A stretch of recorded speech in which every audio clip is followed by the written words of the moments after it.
Selamat siang semuanya. Perkenalkan, nama saya Marianta Gracia Pardosi dari NIM 11S25053 dengan jurusan Informatika. Di sini saya akan menjelaskan plotting dengan Seaborn. Nah, pada praktikum kali ini saya belajar membuat berbagai visualisasi data dengan menggunakan library Seaborn di dalam Jupyter Notebook.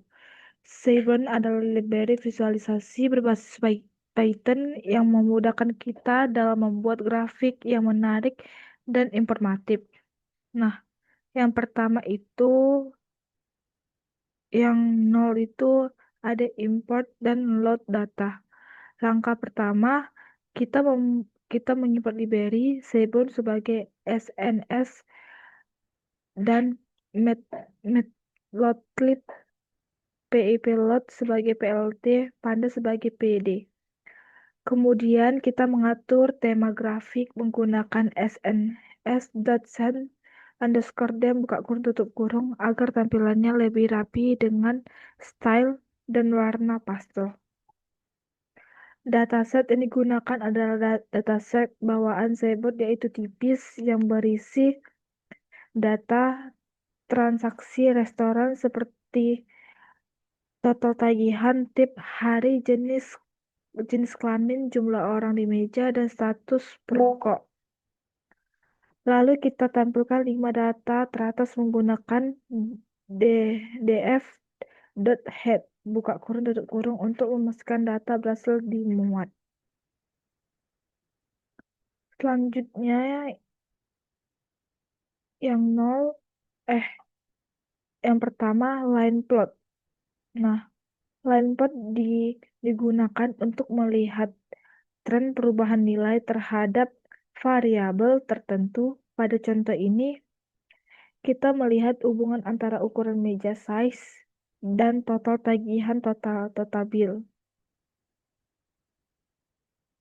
Grafik ini membantu kita memahami apakah semakin banyak orang di meja maka total tagihan juga meningkat.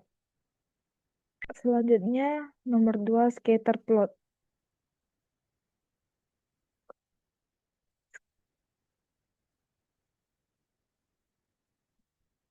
Scatter plot digunakan untuk melihat hubungan antara dua variabel numerik. Di sini kita membandingkan total underscore bill dan tip. Warna dibedakan berdasarkan jenis kelamin dan bentuk marker dibedakan berdasarkan status perokok.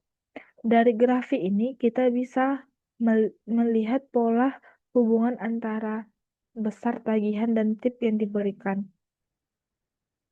3. Histogram. Histogram digunakan untuk melihat distribusi data. Kita menampilkan distribusi total underscore bill dan menambahkan garis KDE untuk melihat pola penyebaran data secara lebih halus. Dari sini kita bisa mengetahui apakah cenderung merata atau condong ke nilai tertentu. Yang keempat yaitu box plot. Nah, box plot digunakan untuk membandingkan distribusi data antar kategori dan mendeteksi outlier. Pada grafik ini kita membandingkan total tagihan berdasarkan hari. Jika terdapat titik di luar garis itu menunjukkan adanya data outlier. Yang kelima ada violin plot. Violin plot adalah kombinasi antara box plot dan grafik distribusi. Grafik ini menunjukkan sebaran total tagihan berdasarkan hari dan jenis kelamin. Bentuk violin membantu kita melihat kepadatan data dengan lebih detail dibandingkan box plot biasa. Yang keenam itu ada bar plot. Nah, bar plot ini digunakan untuk menampilkan nilai algen seperti rata-rata. Di sini kita menampilkan rata-rata tip berdasarkan hari. Grafik ini membantu membandingkan performa antara kategori dengan jelas.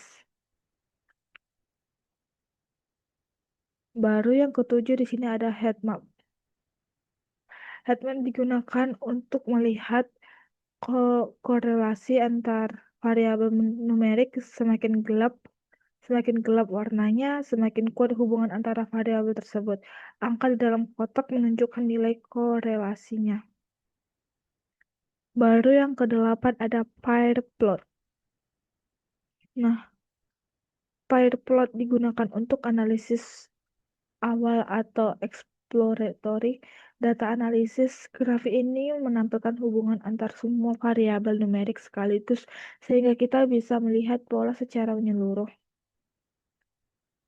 Baru yang kesembilan ada chord plot.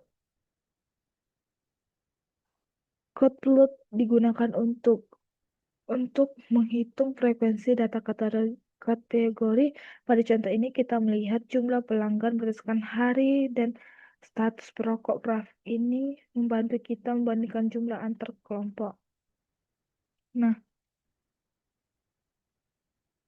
dari praktikum ini kita dapat melihat bahwa Selenium menyediakan banyak jenis visualisasi seperti line plot, scatter plot, histogram, box plot, hingga heat map. Dengan visualisasi yang tepat, kita dapat memahami pola dan hubungan data dengan lebih mudah dan cepat.